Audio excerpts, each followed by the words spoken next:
The Cask of Amontillado. The 1,000 injuries of Fortunato I had borne as best I could. But when he ventured upon insult, I vowed revenge. You who know me well, you who so well know the nature of my soul, will not suppose, however, that I gave utterance to a threat. At length I would be avenged. This was a point definitely settled, but the very definiteness with which it was resolved precluded the idea of risk. I must not only punish, but punish with impunity. A wrong is unredressed when retribution overtakes its redresser. It is equally unredressed when the avenger fails to make himself felt as such to him who has done the wrong. It must be understood that neither by word nor deed had I given Fortunato cause to doubt my good will. I continued, as was my wont, to smile in his face, and he did not perceive that my smile now was at the thought of his immolation. He had a weak point, this Fortunato. Although in other regards he was a man to be respected and even feared. He prided himself on his connoisseurship in wine. Few Italians have the true virtuoso spirit. For the most part their enthusiasm is adopted to suit the time and opportunity, to practice imposture upon the British and Austrian millionaires. In painting and gemmary, Fortunato, like his countrymen, was a quack. But in the matter of old wines he was sincere. In this respect I did not differ from him materially. I was skillful in the Italian vintages myself, and bought largely whenever I could. It was about dusk one evening during the supreme madness of the carnival season that I encountered my friend. He accosted me with excessive warmth, for he had been drinking much. The man wore motley. He had on a tight-fitting party-striped dress, and his head was surmounted by the conical cap and bells. I was so pleased to see him that I thought I should never have done wringing his hand. I said to him, "My dear Fortunato, you are luckily met. How remarkably well you are looking today! But I have received a pipe of what passes for Amontillado, and I have my doubts." "How?" said he. "Amontillado? A pipe? Impossible! And in the middle of the carnival!" "I have my doubts," I replied, "and I was silly enough to pay the full Amontillado price without consulting you in the matter. You were not to be found, and I was fearful of losing a bargain." "Amontillado!" "I have my doubts." "Amontillado!" "And I must satisfy them." "Amontillado!" "As you are engaged, I'm on my way to Luchesi. If anyone has a critical turn, it is he. He will tell me—" "Luchesi cannot tell Amontillado from sherry." "And yet some fools will have it that his taste is a match for your own." "Come, let us go." "Whither?" "To your vaults." "My friend, no. I will not impose upon your good nature. I perceive you have an engagement. Luchesi—" "I have no engagement. Come." "My friend, no. It is not the engagement, but the severe cold with which I perceive you are afflicted. The vaults are insufferably damp. They are encrusted with nitre." "Let us go, nevertheless." The cold is merely nothing. Amontillado, you have been imposed upon. As for Luchesi, he cannot distinguish sherry from Amontillado." Thus speaking, Fortunato possessed himself of my arm, putting on a mask of black silk, and drawing a roquelaure closely about my person, I suffered him to hurry me to my palazzo. There were no attendants at home. They had absconded to make merry in honor of the time. I had told them that I should not return until the morning, and had given them explicit orders not to stir from the house. These orders were sufficient, I well knew, to ensure their immediate disappearance, one and all, as soon as my back was turned. I took from their sconces 2 flambeaux, and giving one to Fortunato, bowed him through several suites of rooms to the archway that led into the vaults. I passed down a long and winding staircase, requesting him to be cautious as he followed. We came at length to the foot of the descent, and stood together on the damp ground to the catacombs of the Montresors. The gait of my friend was unsteady, and the bells upon his cap jingled as he strode. "The pipe," said he. "It is farther on," said I, "but observe the white webwork which gleams from these cavern walls." He turned towards me and looked into my eyes with 2 filmy orbs that distilled the rheum of intoxication. "Nitre?" he asked at length. "Nitre," I replied. "How long have you had that cough?"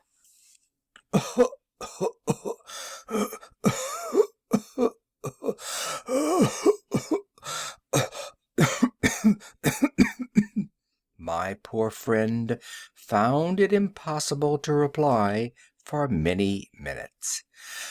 "It is nothing," he said at last. "Come," I said with decision, "we will go back. Your health is precious. You are rich, respected, admired, beloved. You are happy as once I was. You are a man to be missed. For me it is no matter. We will go back. You will be ill, and I cannot be responsible. Besides, there is Luchesi." "Enough," he said. "The cough is a mere nothing. It will not kill me. I shall not die of a cough." "True, true," I replied, "and indeed I had no intention of alarming you unnecessarily, but you should use all proper caution. A draught of this Medoc will defend us from the damps." Here I knocked off the neck of a bottle which I drew from a long row of its fellows that lay upon the mould. "Drink," I said, presenting him the wine. He raised it to his lips with a leer. He paused and nodded to me familiarly while his bells jingled. "I drink," he said, "to the buried that repose around us." "And I to your long life." He again took my arm, and we proceeded. "These vaults," he said, "are extensive." "The Montresors," I replied, "were a great and numerous family." "I forget your arms." "A huge human foot d'or in a field azure. The foot crushes a serpent rampant, whose fangs are embedded in the heel." "And the motto?" "Nemo me impune lacessit." "Good," he said. The wine sparkled in his eyes and the bells jingled. My own fancy grew warm with the Medoc. We had passed through walls of piled bones, with casks and puncheons intermingling, into the innermost recesses of the catacombs. I paused again, and this time I made bold to seize Fortunato by an arm above the elbow. "The nitre," I said. "See, it increases. It hangs like moss upon the vaults. We are below the river's bed. The drops of moisture trickle among the bones. Come, we will go back ere it is too late. Your cough—" "It is nothing," he said. "Let us go on. But first another draught of the Medoc." I broke and reached him a flagon of de Grave. He emptied it at a breath. His eyes flashed with a fierce light. He laughed and threw the bottle upwards with a gesticulation I did not understand. I looked at him in surprise. He repeated the movement, a grotesque one. "You do not comprehend?" he said. "Not I," I replied. "Then you are not of the Brotherhood." "How?" "You are not of the Masons?" "Yes, yes," I said. "Yes, yes." "You, impossible! A Mason?" "A Mason," I replied. "A sign," he said. "It is this," I answered, producing a trowel from beneath the folds of my roquelaire. "You jest!" he exclaimed, recoiling a few paces. "But let us proceed to the Amontillado." "Be it so," I said, replacing the tool beneath the cloak, and again offering him my arm. He leaned upon it heavily. We continued our route in search of the Amontillado. We passed through a range of low arches, descended, passed on, and descending again, arrived at a deep crypt, in which the foulness of the air caused our flambeau rather to glow than flame. At the most remote end of the crypt there appeared another less spacious. Its walls had been lined with human remains piled to the vault overhead, in the fashion of the great catacombs of Paris. Three sides of this interior crypt were still ornamented in this manner. From the fourth the bones had been thrown down and lay promiscuously upon the earth, forming at one point a mound of some size. Within the wall thus exposed by the displacing of the bones, we perceived a still interior recess in depth about 4 feet, in width 3, in height 6 or 7. It seemed to have been constructed for no especial use in itself, but formed merely the interval between two of the colossal supports of the roof of the catacombs, and was backed by one of their circumscribing walls of solid granite. It was in vain that Fortunato, uplifting his dull torch, endeavored to pry into the depths of the recess. Its termination the feeble light did not enable us to see. "Proceed," I said. "Herein is the Amontillado. As for Luchesi—" "He is an ignoramus," interrupted my friend as he stepped unsteadily forward, while I followed immediately at his heels. In an instant he had reached the extremity of the niche, and finding his progress arrested by the rock, stood stupidly bewildered. A moment more and I had fettered him to the granite. In its surface were two iron staples, distant from each other about 2 feet horizontally.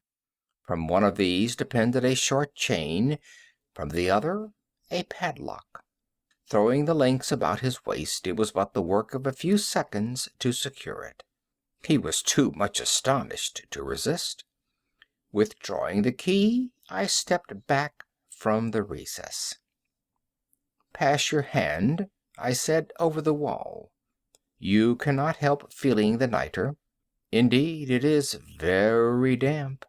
Once more, let me implore you to return." "No?" "Then I must positively leave you.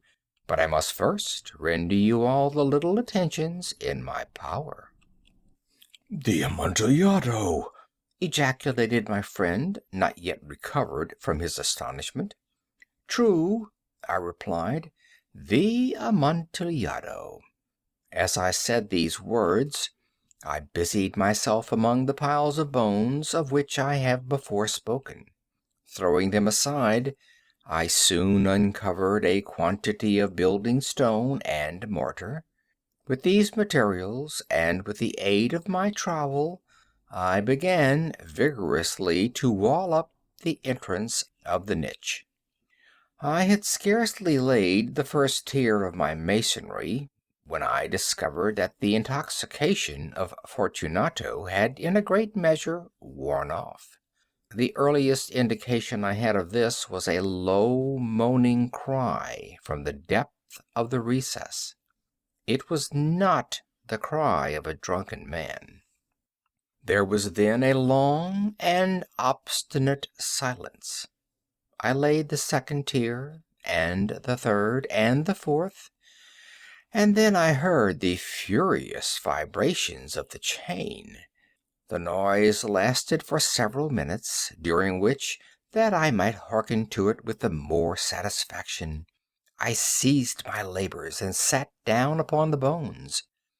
When at last the clanking subsided, I resumed the trowel and finished without interruption the fifth, the sixth, and the seventh tier. The wall was now nearly upon a level with my breast.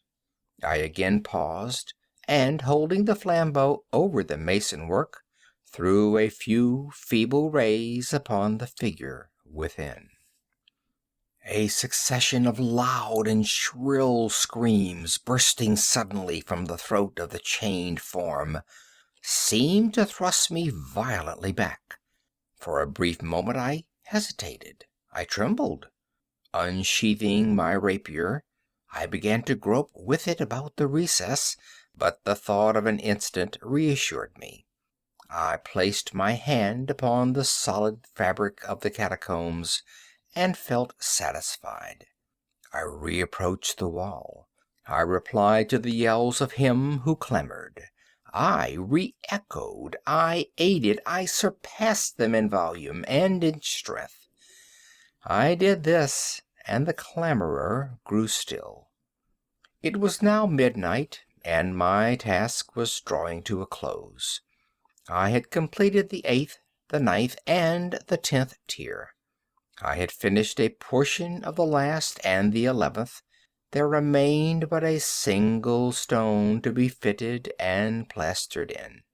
I struggled with its weight. I placed it partially in its destined position, but now there came from out the niche a low laugh that erected the hairs upon my head. It was succeeded by a sad voice, which I had difficulty in recognizing as that of the noble Fortunato. The voice said, "Ha, ha, ha, he, he, a very good joke indeed, an excellent jest. We will have many a rich laugh about it at the palazzo, he, he, over our wine, he, he, he, he." "The Amontillado," I said. "Yes, the Amontillado, but is it not getting late? Will they not be awaiting us at the palazzo, the Lady Fortunato and the rest? Let us be gone." "Yes," I said, "let us be gone." "For the love of God, Montressor." "Yes," I said, "for the love of God." But to these words I hearkened in vain for a reply. I grew impatient. I called aloud, "Fortunato!" No answer. I called again, "Fortunato!" No answer still. I thrust the torch through the remaining aperture and let it fall within. There came forth in return only a jingling of the bells. My heart grew sick on account of the dampness of the catacombs.